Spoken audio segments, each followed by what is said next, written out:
Pendant près de 20 ans, il a été le président de l'Assemblée nationale gabonaise. 2 mois avant la présidentielle du 27 août, il démissionnait du parti et de ses fonctions.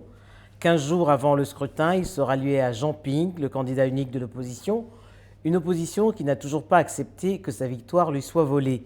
Guizou Badama, bonjour. Bonjour madame. Comment allez-vous depuis cette journée du 27 août 2016 ? Je vais mal.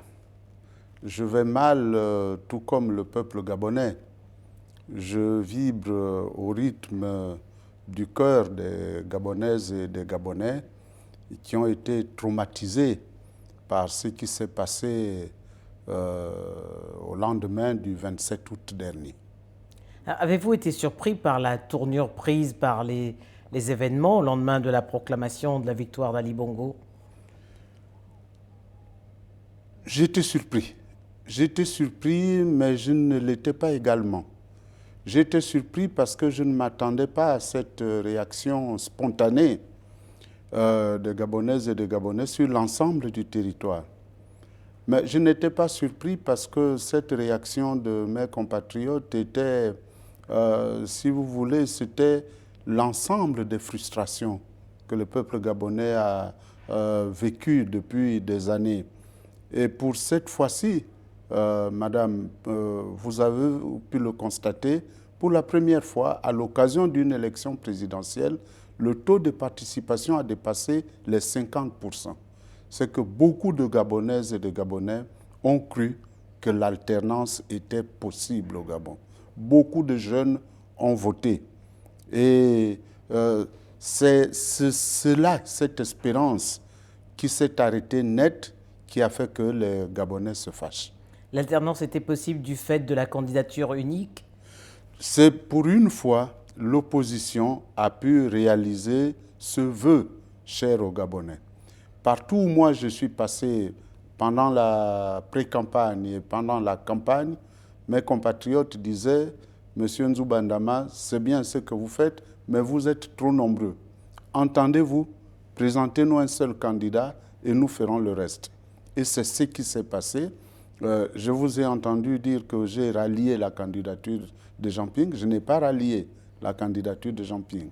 Un panel de partis et de membres de la société civile s'était organisé pour inciter les candidats à pouvoir réaliser ce vœu des Gabonais. Trouver un candidat unique. Trouver un candidat unique. Et finalement, après des discussions, le panel avait choisi Jean Ping et j'avais, moi, décidé, mon projet de société, c'était Gabon d'abord, pour montrer que ce qui m'importait, ce n'était pas mon intérêt personnel, mais l'intérêt supérieur du pays. Dans le cadre de ce Gabon d'abord, j'avais accepté d'accompagner le candidat retenu par le panel pour pouvoir parvenir à l'alternance. Mais tous autant que vous êtes des anciens de la scène politique gabonaise, vous connaissez donc bien les liens qui unissent les dirigeants des institutions chargées de valider le processus électoral, mais est-ce que vous n'avez pas fait preuve de naïveté ? Écoutez, madame, je suis chrétien, je dis toujours que chacun de nous est capable de se racheter à un moment donné. Je pense que quelle que soit notre volonté de s'accrocher aux affaires, mais quelque part, notre volonté ne peut pas aller à l'encontre de la volonté de l'ensemble de la population qui aspirait à un véritable changement, et ce changement passait par l'alternance. Nous étions convaincus que toutes les composantes institutionnelles comprendraient cette volonté du peuple de parvenir à une alternance. C'est salutaire pour la paix civile, pour le développement de notre pays, et c'est pour cela que nous y avions cru.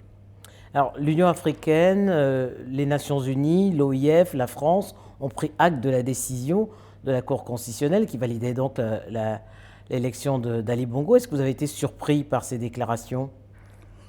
Vous savez, la communauté internationale, je dois dire que ça ne m'a pas surpris. Des pressions ont été exercées sur nous pour que nous utilisions les voies de recours légales. Ce que vous avez fait. Et c'est ce que nous avons fait. Parce qu'il y a eu un débat entre nous. Il y en a qui pensaient que ce n'était pas nécessaire d'aller vers la Cour et d'autres pensaient qu'il fallait y aller. Ne pas y aller, c'était donc reconnaître de facto la victoire de M. Bongo Ondimba Ali. Aller, c'était placer chacun devant ses responsabilités face à l'histoire. Et c'est ce que nous avons fait. L'Union européenne, la mission d'observation de l'Union européenne a fait un travail remarquable parce que ces observateurs ont été répartis sur l'ensemble du territoire. Et ils ont observé véritablement. Elle a été la première à dénoncer les irrégularités. Oui, mais les autres, l'Union africaine et autres, bon, ils sont restés à Libreville. On sait comment ça se passe. Hein. J'ai appartenu au système à un moment donné. Donc, ils sont restés à Libreville. Ils ont dit tout est bien. Et ça, il n'y a pas eu de problème. Donc, leur prise de position ne m'a pas surpris outre mesure. Qu'avez-vous pensé de la déclaration du président en exercice de l'Union africaine faite à Libreville récemment, Idriss Déby? Vous pouviez attendre autre chose du président Déby? Lui-même, sur le plan intérieur, il venait de vivre une élection présidentielle chez lui. Qu'est-ce que vous vouliez qu'il dise d'autre? Moi, il ne m'a pas surpris. C'est conforme à ce qu'il fait chez lui. Alors, Jean Ping, le candidat de l'opposition, le candidat unique, a entrepris une tournée de sensibilisation dans les différentes capitales occidentales, notamment Paris, Bruxelles, il y en aura certainement d'autres. Qu'est-ce que vous espérez de ces tournées? En ce qui me concerne, madame, je considère que notre combat, nous le portons aussi bien à l'intérieur qu'à l'extérieur. C'est d'abord une affaire qui concerne les Gabonais.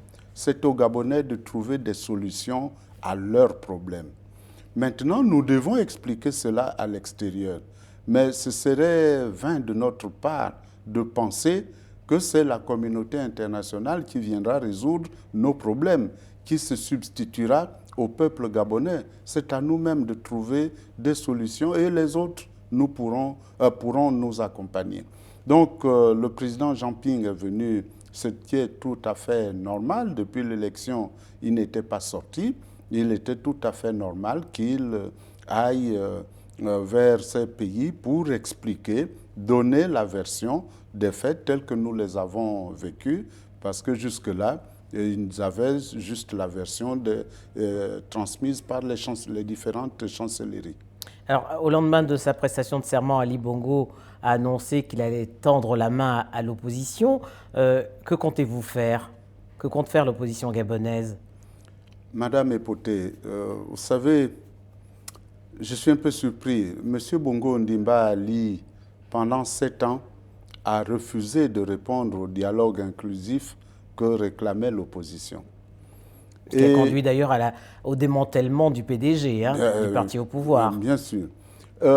Et une fois son forfait commis, il tend la main à l'opposition. C'est pour dire quoi? C'est pour demander à l'opposition de venir légitimer son coup. Mais par-delà cela, je voudrais poser un autre problème.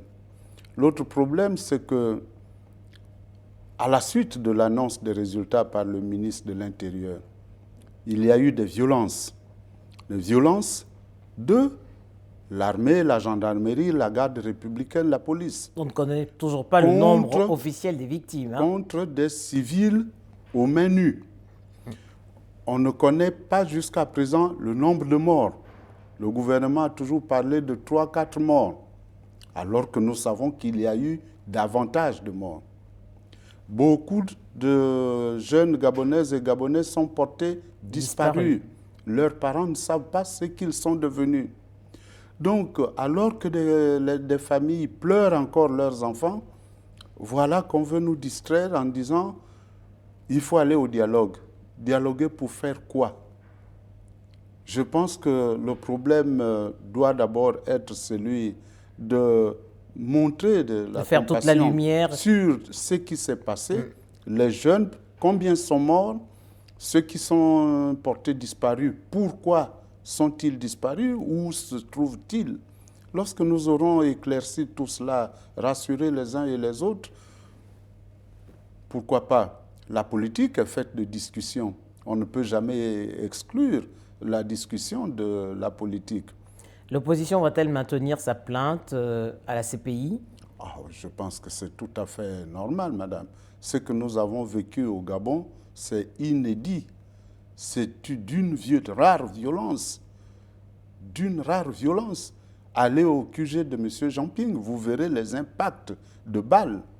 Lorsqu'on va tirer, utiliser des balles réelles contre les gens désarmés, contrairement à ce qui a été dit qu'il y avait là-dedans des gens qui étaient armés, c'est de la pure propagande. Alors, devant des faits de cette nature, nous ne pouvons pas rester les bras croisés. Il faut que la CPI puisse faire la lumière et établir les responsabilités.